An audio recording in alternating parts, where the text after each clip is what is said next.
Hi everyone, I'm John Haidt, General Manager for Warcraft, and with me today are my friends Ian Hazacostas, who is the Game Director for World of Warcraft, and Holly Longdale, who leads up the production team for WoW Classic.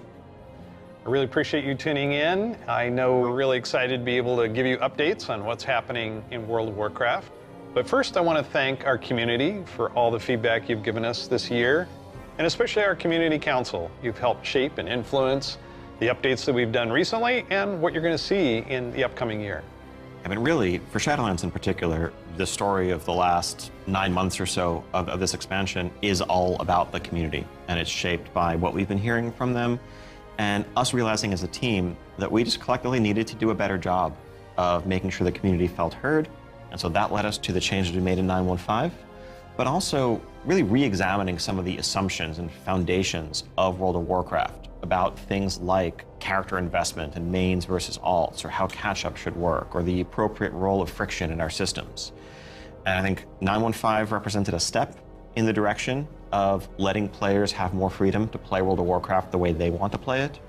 And we really built our Eternity's End content update from the ground up around those principles. What are some of the things that the community said that influenced your decisions for Eternity's End?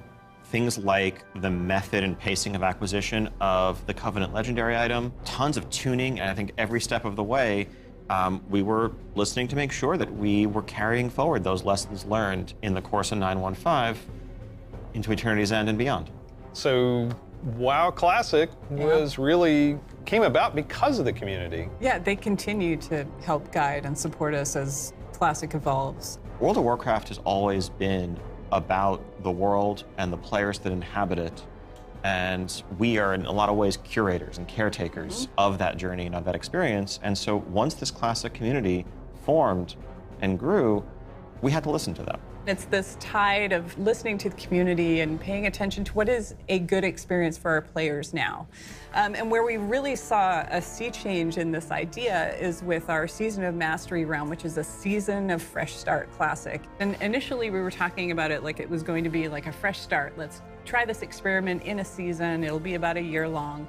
And then when the community found out about it, we started seeing this upswell. Yeah, the team just took that idea and ran with it, and turned what started out as a small community project into this Soul of Iron system that became a centerpiece of Season of Mastery, and a whole new opt-in hardcore mode that we've seen communities built around. Lots of thrilling victory and painful defeat. 5 hours. I made it 5 hours. Yeah. And it continues, like Burning Crusade Classic. We wanted to balance the Paladin seals between Horde and Alliance, so we made an addition there. We wouldn't have gotten there without the community's input. So, influence the community, you've got another update, and pretty significant controversial change for this. Yeah, cross-faction play coming in 9.2.5. Which is on a public test realm now as a big centerpiece. Cross-faction. Yep. You're breaking with a 17-year tradition. Yeah, it's something. It was not an easily made decision by any means, and I think this is another one of those areas where really we try to take to heart community feedback and requests, and ask ourselves as a team whether there's a way to accommodate such an earnestly held desire and still feel like we're being true to the roots of the game. I think players desire to play with their friends who might prefer a different faction, or to play with the faction that they more closely identify with, even though their raid group is elsewhere. It's really important for me. I play a lot of alts, and I love absorbing the story for each race, and having that ability to play with all of my friends across factions is fantastic. At the end of the day, the battle cry is for the Horde. It's not against the Alliance. It's not death to the Alliance. It's about pride in one's faction, and I think there's a way to preserve that and even strengthen that while giving players the ability to make the same choice we've seen the greatest heroes make time and time again. I can't wait to do this. I'm seeing a lot of my friends that I never knew had a max level character in the other faction suddenly come out of the woodwork. And then, with these cross-faction groups, many of them are going to be diving into something new that we're doing to kind of cap off Shadowlands, a Season 4. Kind of a remix, a bit of a greatest hits, revisiting all of our raid zones across the expansion, bringing in some familiar older favorites into the Mythic Plus rotation. And we recognize this is kind of a closing chapter, a little bit of a send-off to Shadowlands. As everyone gets ready for what happens next, what will come next, want to give a fun new challenge for everyone to sink their teeth into. Really cool stuff for modern WoW players. I'm super excited about the gear upgrades that you're going to give me and the chance to go back and play some of those awesome raids. There's a lot to explore. Very exciting. For our next adventure in World of Warcraft, we're going to go back to Azure. We're going to a space with high fantasy. I mean, our fans of Azeroth for a long time. This has been kind of the foundation of much of the lore of WoW. So without further ado, let's watch the cinematic.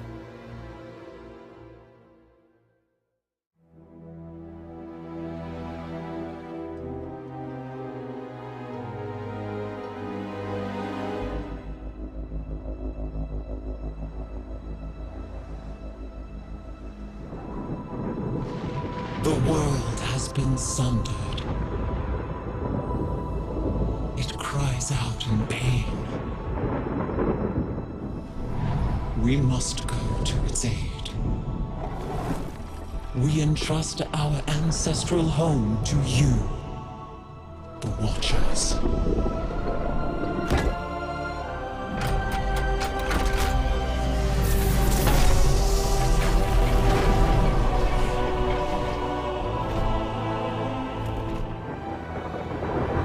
Let the land slumber, hidden even from our own eyes. You will feel our return in the waking of the land. Then, you must light the beacon of Tyrhold, lest the path home be lost to us forever.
The world is healing.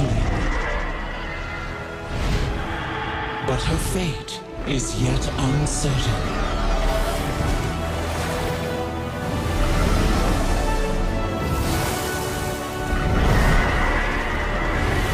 Together, we shall be Azeroth's protectors once again.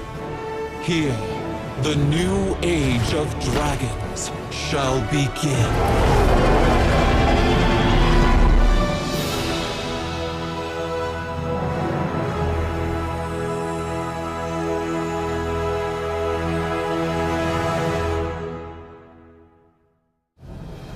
Dragons! Dragons. This is so cool. No one saw it coming. No one saw it coming. Carefully kept secret.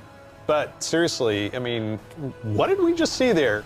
The awakening of the Dragon Isles, the return of dragons, the dawn of a new age. Right, we've seen Rathian searching for his father's legacy, searching for the Dragon Isles. There's a reason why he hasn't been able to find them until now. The beacon going off, is that summoning the dragons? It is removing the concealment that had hidden the Dragon Isles from the world, but also beckoning the dragons back urgently in a time of need.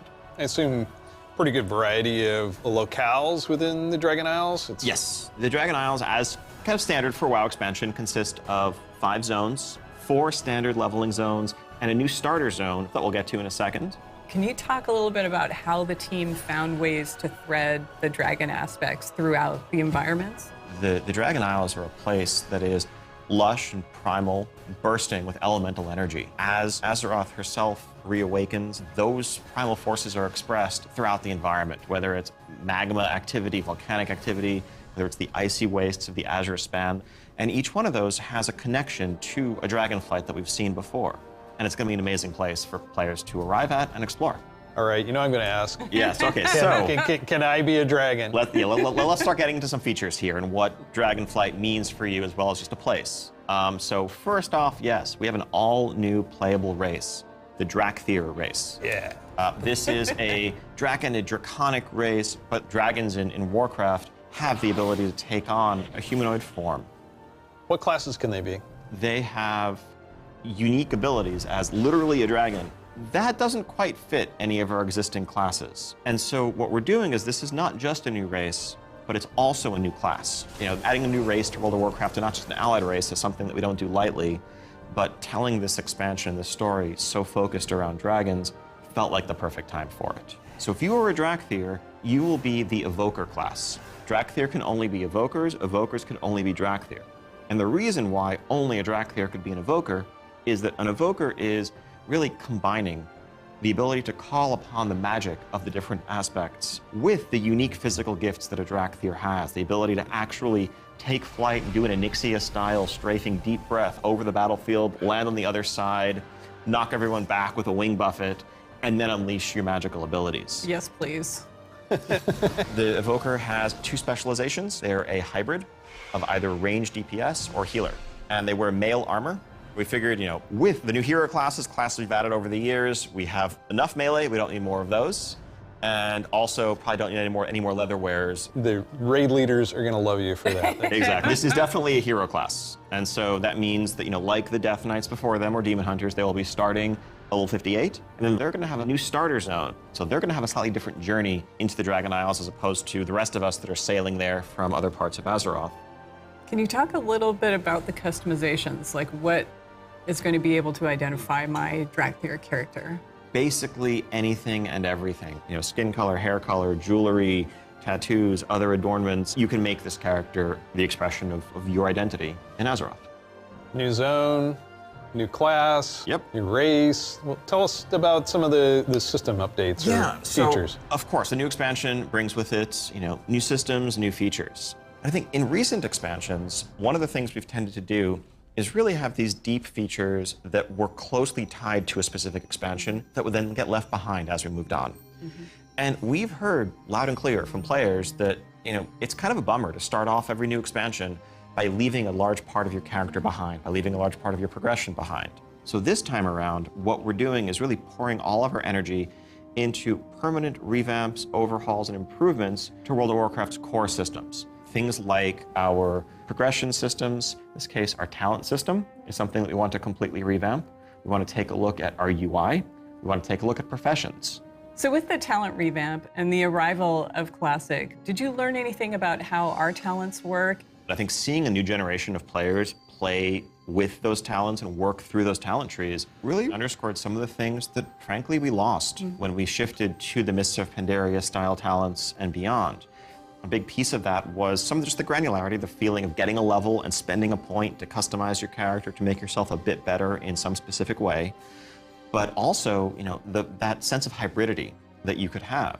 That's something that we've largely lost. And so the new talent system avoids directly pitting player power throughput choices directly against those sort of utility hybrid choices, because we know that there's always a right outcome there. And we also understand that there's a lot of strength in the flexibility of the modern talent system to let players customize their talents for a particular encounter or for dungeons versus PvP, and we don't want to lose any of that. So John, UI? Oh my God.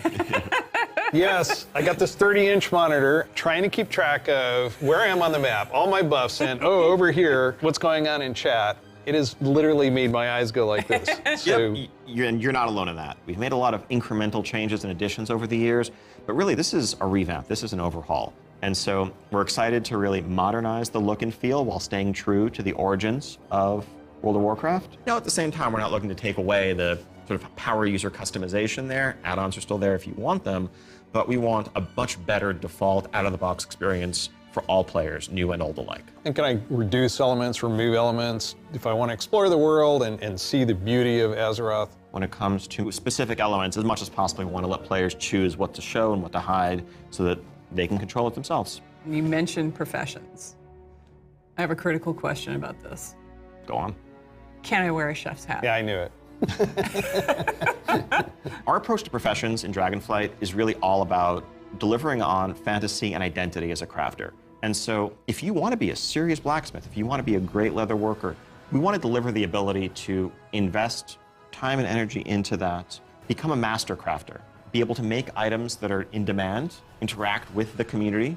One of the big pieces that we want to do to support that is a new work order system to have a bit more convenience than just spamming trade chat all day. But if you are someone, you're not yourself a blacksmith, but you have a bunch of mats and you want them forged into a great sword, you can put that work order up, list your mats, offer a commission, and a skilled blacksmith can come along and make you the weapon of your dreams. I think we left out one thing, though. You can be a Dracthyr, go to Dragon Isles. Can I have a dragon? What's the fantasy of dragons, if not soaring over the lands? And so we're really excited to introduce a feature that we're calling dragon riding. It's dynamic with everything from momentum to dive bombs, the ability to just sort of build that speed up and feel the world rushing past you in a way that should be much more exciting than traditional flight that we've made available in the past, but that's also available for players through a customizable dragon mount right from the start. So this is a skill you learn over time, right, to become an awesome dragon rider? Yes, you'll be able to sort of upgrade aspects of your flight, but you will have this new form of flight from the start. And the dragon companion that you have is, of course, very thoroughly customizable, which is a new thing for us for mounts. This is not just a generic dragon that everyone has, but a drake that is yours. What do you want its scales to look like, horns, the shape of its head, other attachments, armor pieces, and more. Take your pick. This is so cool. So the Dragonflight expansion is going to see players leveling to 70, going to the all-new continent of the Dragon Isles, which consists of 5 zones, 4 standard leveling zones, and a new starter zone for our Dracthyr class, as well as a range of systems revamps, such as a new talent system, an overhaul and update to our UI, and an entirely fresh look at professions with more depth than ever before. Also getting around the Dragon Isles is going to come in the form of dragon riding, which lets you customize and upgrade your own mount so that you can fly in a sense from the start. And of course, as with any new expansion, we have a new set of dungeons, a raid, and much more to come. We also have an alpha that will be starting up in the future. Check out our website for more information and keep an eye out for those opt-in signups if you want to help us test out Dragonflight and give us even more feedback to make it better. We do have a deep dive that follows this, so please stay around. Classic players, we haven't forgotten about you. You could probably guess where we're going to go next. One of the all-time favorite expansions for World of Warcraft. Let's watch the cinematic.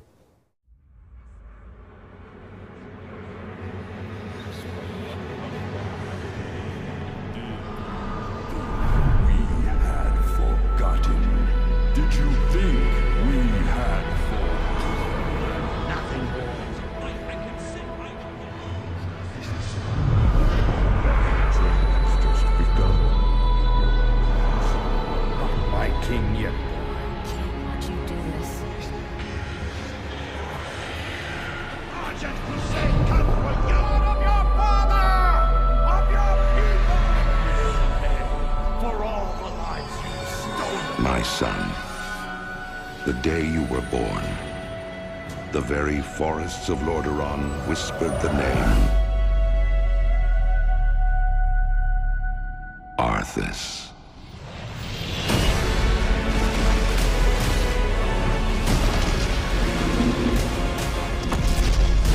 When my days have come to an end, you shall be king.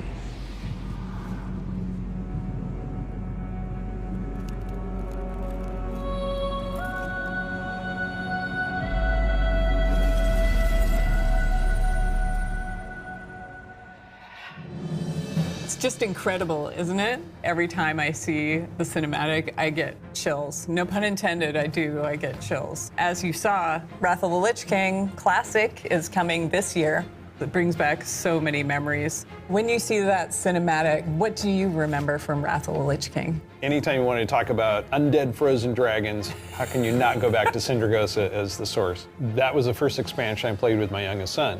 So I can remember on that platform, black goo and chunks of ice falling off and having to repeat that battle with the Lich King. But when we finally downed him, it was such an incredible moment. He jumped up out of his room and I jumped up out of my office. We're like, yeah, did it. So it's a very lasting tale for me.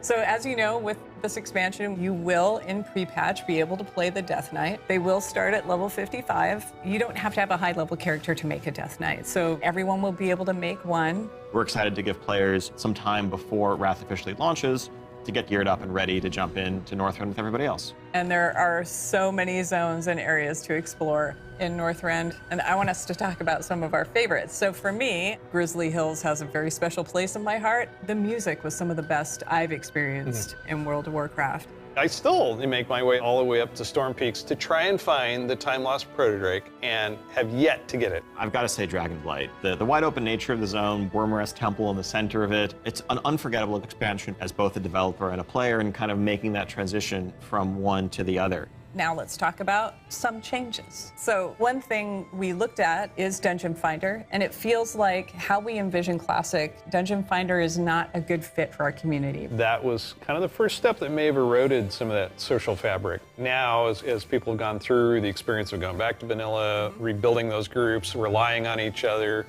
not wanting necessarily a random participant just to show up and then leave. Yep. Yeah, that makes total sense. But today, you can do that in Shadowlands. You'll be able to do that in Dragonflight. It's a self-selected group of people who specifically want that different experience. Yes. Let's make sure that's what we continue to give them. That leads right into arena teams in Burning Crusade Classic. So we listen to the community and we remove that because individual rating is preferable and a better experience for them than arena teams. Also, with Wrath of the Lich King, Barbershop, which allows you to customize your character. We're going to be adding a few more options that were not existing when Wrath launched, but also there's another side of this where we are not going to charge a real money fee. It was a paid character customization fee, right? Yeah. It seems the right thing to do that just be available in-game for gold and we add more options to it, right? It's sort of like spell batching in a sense. There's a lot of technical advancements and it's not about the philosophy of what makes Classic classic and what brings people together. It's just what's the better experience and let's not artificially restrict something that we can provide a better version of just for the sake of nostalgia. And we're happy to say this is one of those cases. So Wrath, the level cap's being increased to level 80, so we'll be introducing a level 70 boost so that players who want to get in with their friends or just explore Northrend right away will be able to do that. You can't apply it to a Death Knight, but you will be able to use it otherwise. And of course, we have Inscription, a whole new profession, so we're really excited about that. Yeah, and as we continue this road to Wrath, we're going to be looking to getting a lot more feedback on beta, and we'll make changes as we need to. Such an exciting time to be playing World of Warcraft. We have the return of the Wrath of the Lich King for Classic fans and taking us somewhere new with Dragonflight. We're so excited to be able to bring these adventures to you. Don't forget, there's a deep dive on Dragonflight where you're going to get a lot more information. Thank you so much for spending this time with us, and we'll see you in Azeroth. And we'll see you in Northrend. And in the Dragon Isles.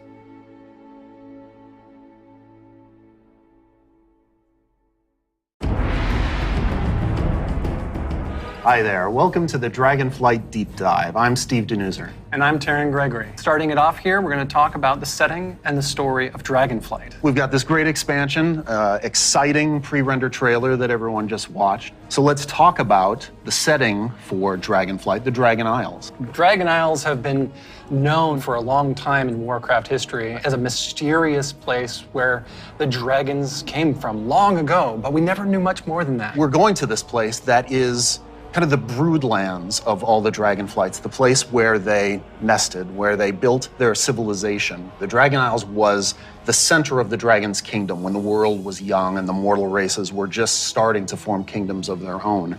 But when the Legion invaded for that War of the Ancients, that sundering that resulted from the explosion of the Well of Eternity, broke the world. Literal sundering of the continents of Azeroth. And because of the breaking of the world, that magic kind of drained away and the land went dormant. So they had to leave the Dragon Isles behind. And as we saw in the pre-render, they left behind some Titan Watchers to look over the land. And when someday they hoped that elemental energy would resurge once again and draw the dragons home, reestablish their kingdom. And that's when the message goes out to the flights and they feel it in their bones. Now it's the time for the sky to light up with the colors of the aspects once again, and for Alex Straza and the others to come home. But the land has changed a lot in all these thousands of years they've been away, and some very old threats have awakened as well.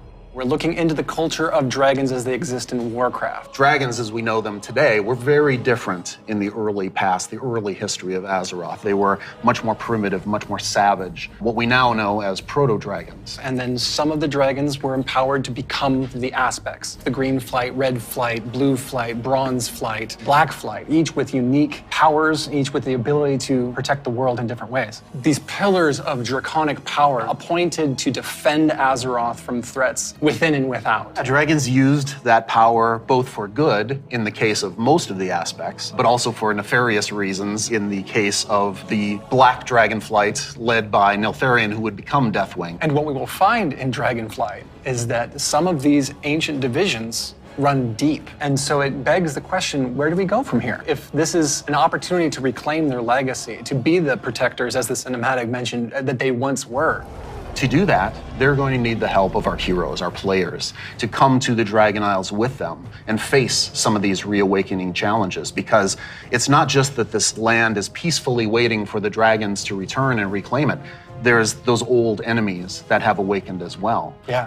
One of those being a race of kind of elemental half-giants, the Jarradin. The Dragon Isles isn't just populated by dragons or just by the Jarradin. There's also many other occupants here in the Dragon Isles that have been here either just recently or for a while, including a fan favorite coming back, the Tuskar. That's going to be awesome. We've got other cultures there as well in the Dragon Isles. We're going to find out about a civilization of centaurs that predates the ones that arose on Kalimdor much later.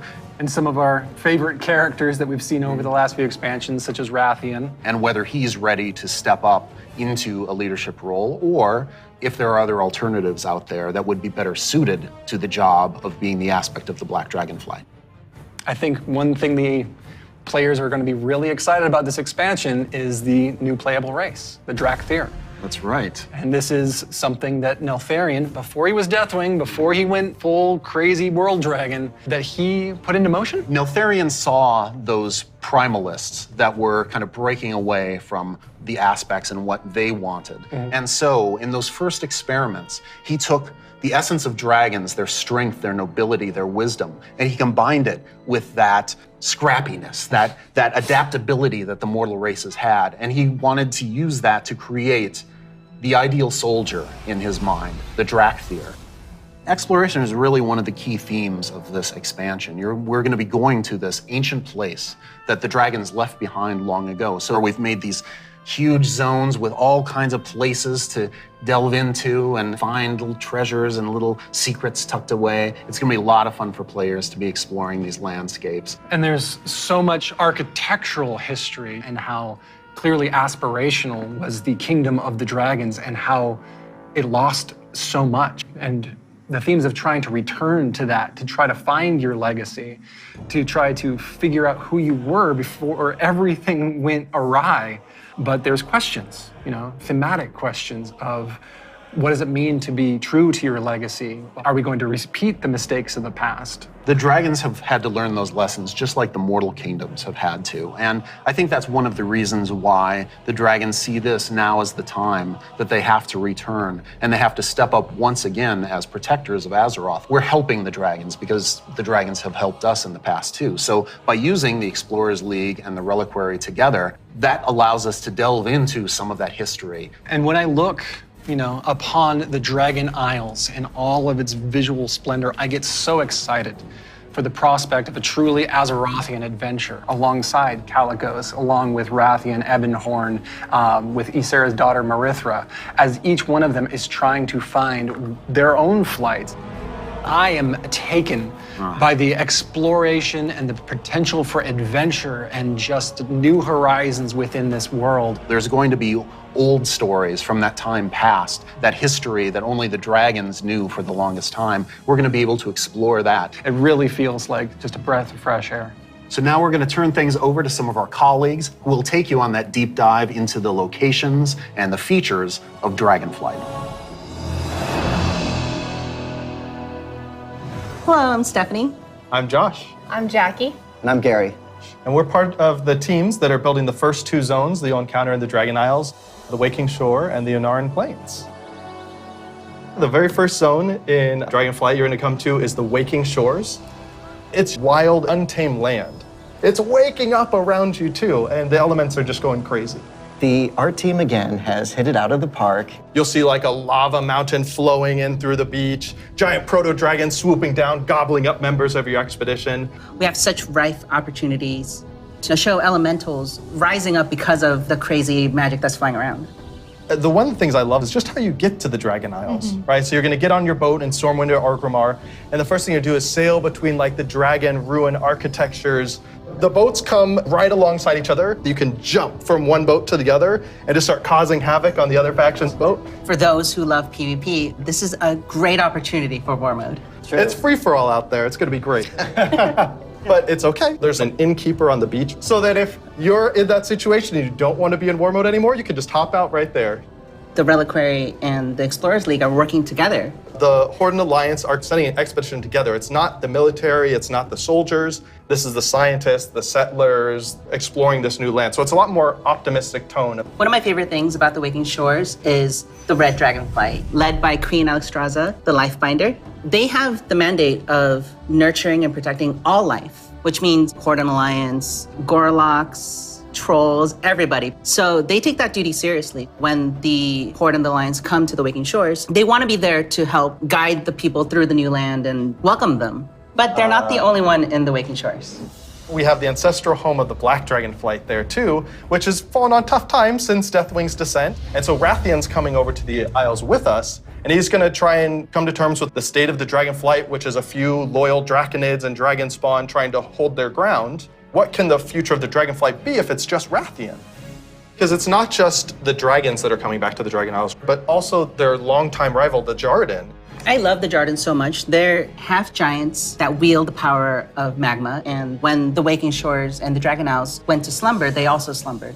They're back now, and they are ready to raise chaos. Yeah, they're massive. They're riding giant lava mammoths, parading around, just stomping on your face. And they were the enemies of the Dragonflight for so long. They fought against the Red Dragonflight, hunted dragons down, and they're really taking this opportunity to rise up. As the Red Dragonflight have the mandate of nurturing life, they don't want to just stomp out the Jarden completely, but they want to make sure that they don't have the power to affect those around them negatively, to make sure they don't go on a rampage and destroy the ecosystem that has been created here. And so those are awesome things in the Waking Shore, but Steph, there really is only one right answer for the best thing in Waking Shores, right? What? This is true.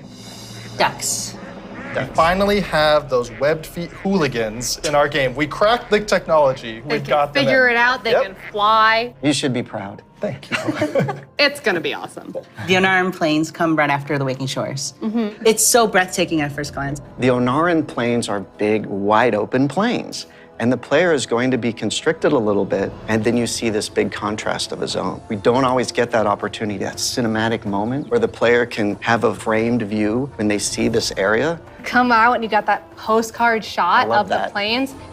And then you see this giant fire proto-dragon breathing fire, and a herd of centaur like harpoon down the proto-dragon and crash into the ground. And the first thing you get to do is go help them kill the proto-dragon. Like, how cool is that? Who is Onara? Onara is the wild god of the wind. And she's appeared before as like this big spirit eagle. She's the one who guided the centaur to the Dragon Isles many, many years ago. She blessed them, took their caravan across, and then showed them the plains. How fun at the beginning of this expansion was exploring the culture of the centaur. The centaur are these mighty, awesome hunters that back when they first came to the Dragon Isles, they fought the green dragons all day long. Eventually they realized that we're strong, you're strong, maybe we should stop decimating each other's people. We'll make peace, we'll make an agreement. You guys hang out in the groves and the centaur will hang out in the plains. But now the dragons have been gone for 10,000 years. And the centaur have come so far since then. And they've been here and they've been existing and developing their culture. They all came over as one clan led by the mighty Maruk and Tira, and they founded a new life here. So if you want to get across, you have to follow their rules and their traditions. You have to earn their trust. You are the first outsiders to come in generations upon generations. The centaur might rule the open plains, but the green dragons make their home in the groves. And those groves are absolutely gorgeous. And how great a job it is that we have where I can take all of this beautiful artwork and build these beautiful fantasy groves, high fantasy. We want to do lots of things with an open plain, and we want to be creative with that. But we're restraining ourselves by letting the zone sing, letting the horizon tell the story. We certainly couldn't have done that in the vanilla WoW. No, definitely not. The zones are so big and you can see so far, especially in Onaran Plains. So we talked to the engineers and we actually increased that distance. It spurs you on to want to adventure and look through the zone and explore everything. The interesting thing for me is we have all these conflicts with the Dragonflights. There's missing dragons, there's battles, there's so much crazy stuff happening, but that's not really all we're doing. There's so much extra fun activities for people to do. And the greatest thing is that you need to figure out exactly what's going on and help solve all the problems that are just sprouting up everywhere. We're just really excited to tell a story that's grounded in Azeroth and exploration. There's so much more to talk about. But now we're gonna have some folks talking about the next two zones that players are gonna experience in the Dragon Isles.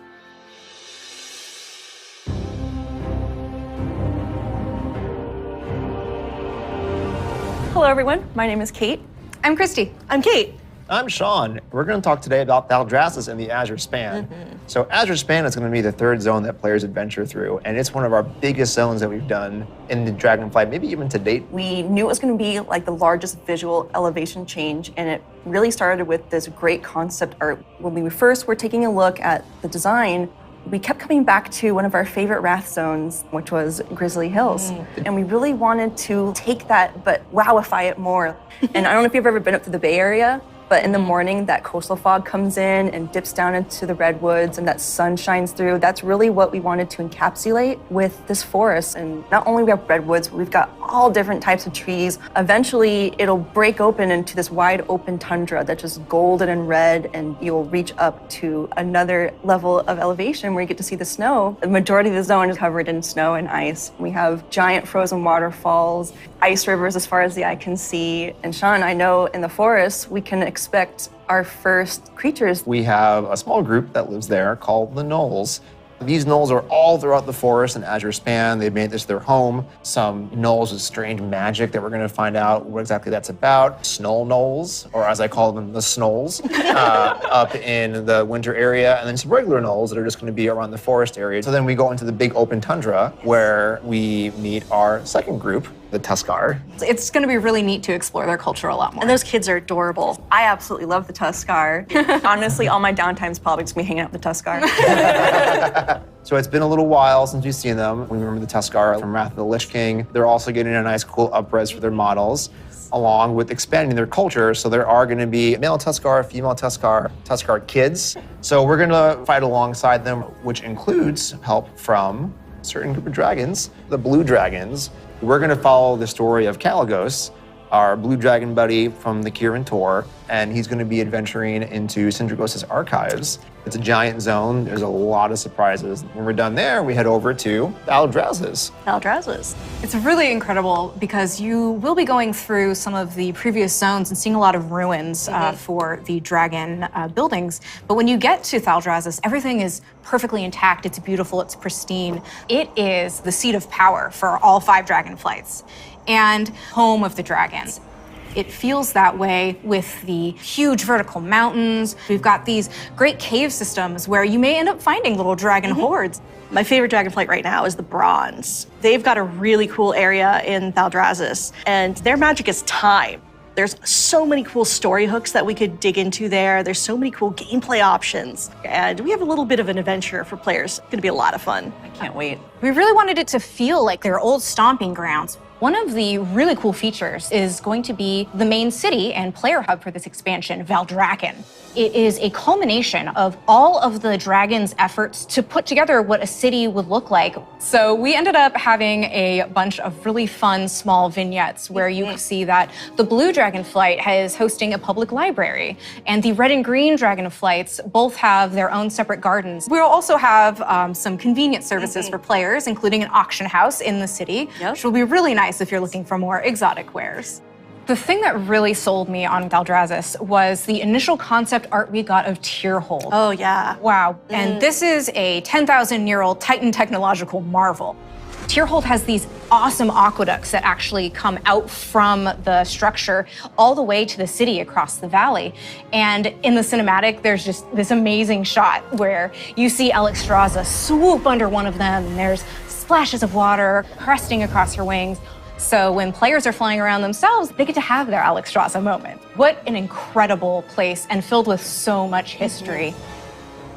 Tyrhold was built by Tyr. He was a Titan Keeper back in the day who helped the Aspects fight Galakrond. And when they settled on the Dragon Isles, he built this facility. And even though Tyr's gone, the dragons have held him in reverence. But that was 10,000 years ago, and they've let the Titans maintain the place. An incredible amount of history has happened since then. Flights have been nearly wiped out. There have been invasions, betrayals. Aspects have died. And these are the kind of things that leave marks on a society. So now they're all back here, and they're all here together.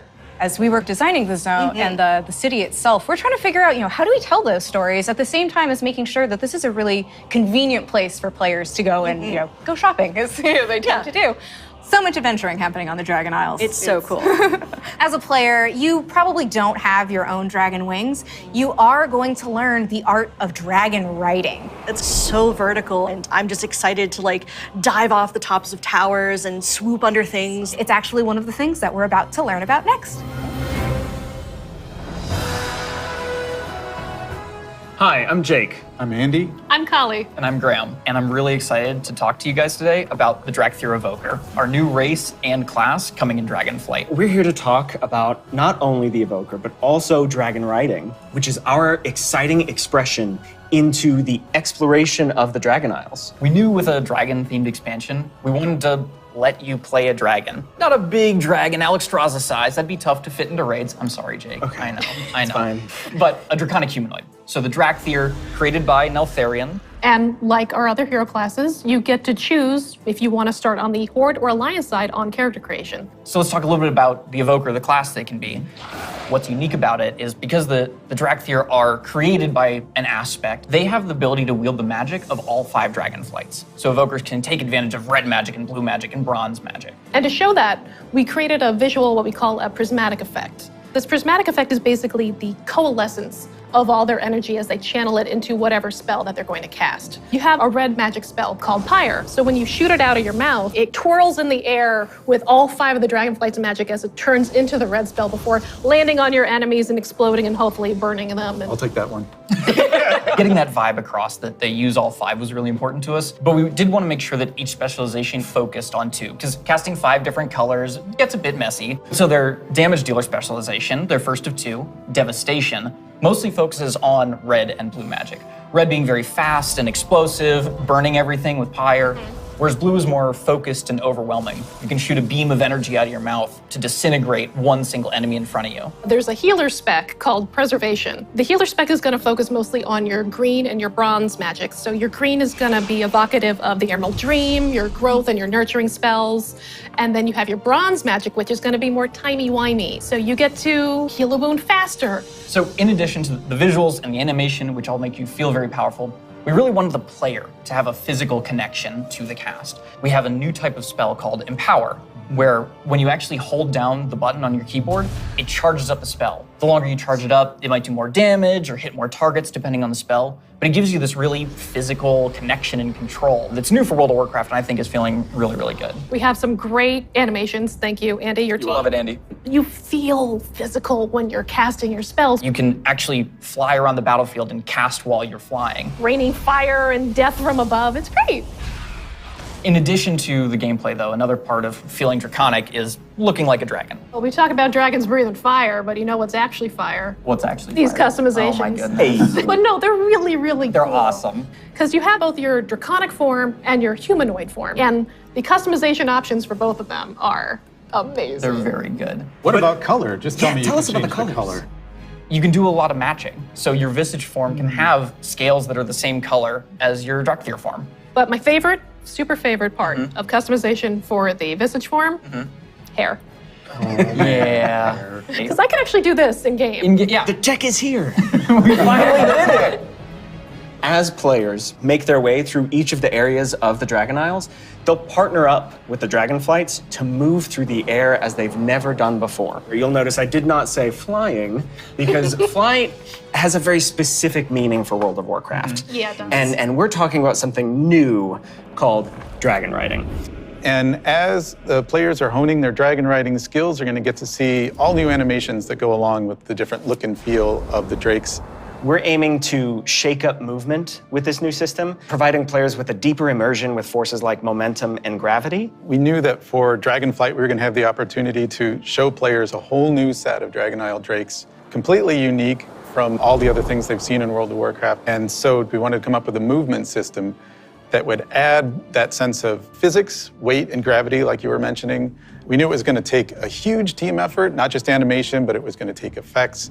It was going to take the engineering team, who we rely on heavily, and that combined with some new animations really helps to lend that feeling of physics as you move through the air in ways that you haven't before. And the icing on the cake is going to be some really cool effects that we've added on top of all of that. So for example, when you start hitting maximum velocity, you're going to see contrails coming off the edges of the wings. And then as you do your rolls and spirals, you build up more and more speed. There's going to be some screen effects on the display to indicate that you're reaching maximum velocity, which really adds to the overall kind of immersion and sense of reality. As players make their way through the Dragon Isles, they'll discover new cosmetic options to fine-tune their Dragon Isle Drake's appearances. Things like snoots, horns, tails, elusive Dragon Isle Drake armor, and more. Can I have spikes?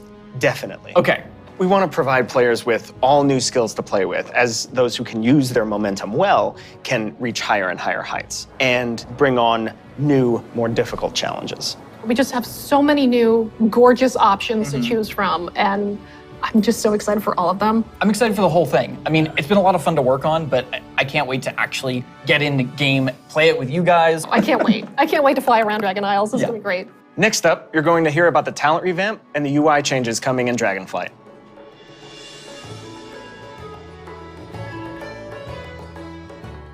Hello, my name is Brian. I'm Crash. I'm Jay. And I'm Laura.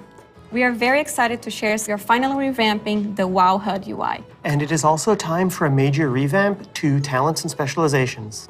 I have a big question for the group. How long do you think it took for us to finally revamp the WoW HUD? My guess is like 15 years. Close, 18 years. 18 years. 18 years. Wow. You know, technology has changed a lot since we made the UI back in 2004. Now you have like bigger monitors, and we have better dev tools to work with. So it makes sense to have the revamp right now. Also, if you look at the game today, the art evolved beautifully over the years. And if you look at the HUD looks like it got frozen time. So when we approached this, we wanted to create a layout experience that players could customize, move things around, adjust it to fit their needs. Add-ons today, they do a lot for player customization. The downside is that not everybody uses them. It's about time that everybody has the opportunity to use them, that they become a part of the base UI. Yeah, and we are working very closely with our user research team to make sure we are hitting the goals that our player needs. It allowed us to add new functionality, to improve accessibility in a lot of areas, and on top of that, we are going to be improving the art. Yeah, so the art update, it's a big part of this project. The UI that we have today has a lot of charm and personality, and players have been using that for 18 years. So with that in mind, we want to respect the players who really like the current UI, but do a more than take to it, removing the clutter and giving more visibility for your gameplay. So the new minimap, it looks bigger, and the health bar is also much bigger. If you look at the action bars and the bottom menus, they have less head frames, and you can really open up your gameplay, so you don't have a lot of your UI in front of you. And of course, we want to find iconic pieces from the current HUD, but we want to bring it back in a nice way. So we for sure updating the Griffins. They look so nice now. And the Horde, don't worry, we got you. We're going to have your version as well. So let's talk about the edit mode. We are putting a mode in that will let players move various HUD elements around on the screen. So I'm able to move the mini-map, say, from the right corner all the way over to the left corner. If I want to bring my action bars from the bottom and kind of put them more in the center by my character, those are all things that I'll be able to do? Absolutely. And each of those different components will have various sets of options that you'll be able to work with. They'll be able to save it, edit it, copy it, name it. Also, it'll remember which spec you're in. So if you're someone who jumps around a lot, as you switch, it will switch to whatever HUD layout you have for that spec. This is an ongoing project. We're going to keep working on it. So we really want to hear back from you. A project that we're all excited about that we've been collaborating a lot on is something that's pretty UI intensive, and that's the talent system. It hadn't changed in a long time, like you said before, and we really started with how can we have players have more choice over what their character has? As you level up, we give you a new spell or a new ability, something that kind of makes you stronger, but it's determined by the designers. We decide the order. Yeah, we started looking for a system that would give players a much wider set of options. And after looking at all those things, what we really returned back to was the idea of trees. But it's actually two trees. We have a class tree that offer different class utility, and then we have a spec tree that is focused on performing your role, whether that's damage, tank, or healing. Can I just jump in and say that I personally am super excited about having trees come back. There's a big nostalgia hit for me. As we said, we have these two trees because we feel like picking a specialization is a really important part of your World of Warcraft character now. And so we want to make sure that when you choose that, it kind of affects the tree in some way. Yeah, as soon as you open your talent tree, you'll see something new. The class side will have some abilities filled out for free, just kind of starting you off in that spec you've chosen, but then you'll have your first point to spend in the class tree, which could be something related to that spec or role, or it could be something from elsewhere in the class. There's a lot of things that we can do here, and part of that is encouraging players to perhaps make combinations that they've never really been able to see in the game before. This is an opportunity to put a lot more art and fantasy in the actual talent UI itself. You have seen that a lot through most recent expansions, but not the base UI. We want you to be able to tinker with it. We want you to be able to make a lot of changes at a lot of times and not necessarily have to commit. The power really is coming back to the player. It's not something we want people to feel locked into, and so one of the things that we'll be preserving is the ability to change these talents at the same kind of frequency that you do now. Yeah, the old school players, when you see trees this time, just think, yeah, I'll go from my raid night to my arena match and figure out what I think is the best for both of those. And that's a process we want to make really fluid. So we're building a save load feature that lets you create your build, name it, save it, and then load it up very quickly and freely. Talents were really about the breadth of options. We've made all these different cool things over the years, but when are they at their coolest? It's when players can hold the building blocks of what can make up their class, their spec, and put them together in a way that works for them. So these are really cool features that we've been working long and hard on, and we're very excited about them. And it's just an early preview of the things we've been doing. We can't wait to see the reaction that you have to them, and please reach out to us and let us know your thoughts on them. And next up, we're going to talk about professions in Dragonflight.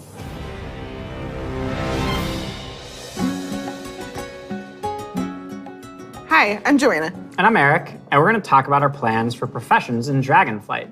Professions have been a staple of World of Warcraft forever, and they've seen lots of really cool incremental updates over their life. But for Dragonflight, we want to do something a bit different. We really want to rethink professions and figure out how to make them part of your identity as a player, if that's what you want. We really want to make sure that professions feel fun and relevant across all levels of gameplay. That brings us to our first update, something that we're calling crafting orders. If you want to have something crafted for you, but you don't have the skill or the right profession to do it for yourself, you can have it crafted through a crafting order. You can basically browse any of the recipes that can be crafted, pick the one you want for yourself, and then you include some or all of the reagents needed for the recipe, including ones that only you can get your hands on. You can find someone in person to do it right in front of you for you, or you can also go to an NPC and using an auction house-like interface, send the order out. If you're doing this, you can pick, do you want to send the order to anyone, sort of a public order, or do you want to only send it to your guild, or to a specific other player? Maybe it's a friend who you know will be able to craft the item really well for you. If you are really dedicated to your craft, you're going to be the best at what you do. One of the coolest things about this is the item you had crafted can also be soul-bound. In the past, you could only get your hands on crafted soul-bound items by having that profession yourself. Now anyone can have them crafted for them, which is really neat and really expands the number of items that we can provide that are really powerful because everyone can have them crafted through the crafting order system. This is also really cool because it means as a crafter, you can start building your client base. People are going to come back to you to get certain items. Maybe you're the best at making it, or you always throw in a little something extra. You're also going to be leveling up your profession. It's going to be really great. So the first time you go to craft, you're going to notice a lot of different things, but probably the biggest is the introduction of quality, both to your crafted items and your gathered reagents. Quality works in a pretty simple way. If you craft something that's a higher quality, it's just going to be better. For a piece of gear, that probably means a higher item level. If it's, for instance, a potion, that might mean a more powerful effect at a higher quality. And we're doing a lot of new things in the UI. We've put a lot of work into it to make sure that the professions feel really special and unique. And another thing you might notice in the crafting UI that's new is the introduction of stats specifically to your professions, both crafting and gathering. And this is another sort of major input into quality. Probably the biggest source of your ability to craft items at a higher quality is through crafting specializations. We've had crafting specializations in the past, as far back as original World of Warcraft. With Dragonflight, you can go out and earn specialization points in a whole bunch of different ways. So maybe you find an old book on a bookshelf in a ruin somewhere, or a hermit in a cave who can teach you a little bit about your profession. So let's say you're a blacksmith. You might decide that first you want to become an armor smith. And the more points you spend in armor smithing, the better you're going to get at crafting all armor. This also means that if you specialize one way, other people in your guild may specialize in a completely different path. So this means that your guild could have several top blacksmiths and everybody is providing something unique and valuable to the team, which is really cool. Now that reminds me of another update. We're actually adding crafting tables to all the different crafting professions. We're going to take those and we're going to put them all in the main city of Thaldraszus. And you're going to go in there and you're going to get to see all the different players crafting their items at their cool crafting tables. Yeah, it means you're going to walk into the city and you're going to see like all these alchemists huddled over here, and you're going to see all these blacksmiths over by the forge. There will be other players filling orders or grabbing orders. There's going to be a whole new crafting area that's going to make you feel really part of the world. It just seems like a much more lively area than it has in the past. What I'm most excited about, though, is the gear. We're introducing new types of gear for every profession, and when you go to, say, mine a node, you're actually going to just switch into that gear. It's going to be really great. You're not going to have to carry that stuff around in your backpack anymore. There's actually going to be dedicated slots for each of your pieces of gear. But I'm a numbers guy. I love progressing. All pieces of profession gear will have those special stats that we mentioned before on them. And as you get your hands on better versions of the gear, it's really going to help you get better at your profession. I can't wait. Thank you for tuning in to the Dragonflight Deep Dive. You've heard a lot about the content and changes coming in Dragonflight, and we've got a lot more in store for you in the coming months. Until then, we'll see you in Azeroth.